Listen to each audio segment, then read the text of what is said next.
So what's up mga ka-agri? So ayun, since tapos na po tayong mag-bacterial flushing at magpurga, so magbibigay na po tayo ngayon ng Vitamin 357 sa ating mga manok. So para po maibalik natin yung mga good bacteria sa kanila dahil sa ginawa nating bacterial flushing, so naisasama pong natatanggal o nawawala yung mga good bacteria. So ayun, ang Vitamin 357 po ay may prebiotic. So ibig sabihin po, may babalik or maibibigay niya ulit yung mga good bacteria.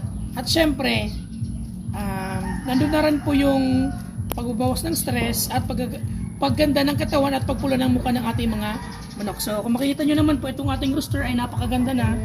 So ito po ay bamboo line, Rhode Island Red na bamboo line, show type. So ito po ay galing kay Sir Paul. Itong dalawang hen ay galing po yan kay Sir John or sa Bike Me One. So ayun po, magbigay na tayo ng Vitamin 357. Ano naman?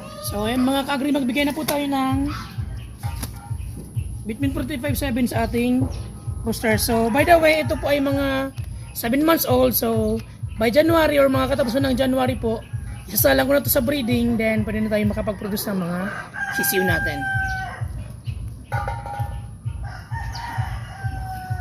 So ayun, nabigyan na po natin itong isa. Stop mo. Then ito, bigyan natin tayo dito sa isang hen natin.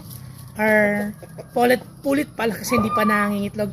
So tapos ito po ay molt siya. So by 8 to 10 months po maganda na kulay nito. So bigyan na po tayo ng Vitamin 357. And then ito dito po sa pangalawa nating hen. So ayun po, tapos na magbigay. Then itong remaining po ibibigay ko pa dun sa mga natin BA na Italian line at yung show type at yung mga ibang hens po dito. So ayun, ibibigay natin. Mayroon pa tayo dito mga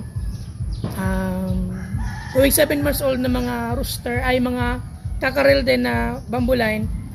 So ibibigay po natin ito. So ayun, ngayon po tayo ng Battlecock dahil sa Battlecock agi kang lamang. Available po ang Vitamin 357 sa ating mga local agri-vet supply.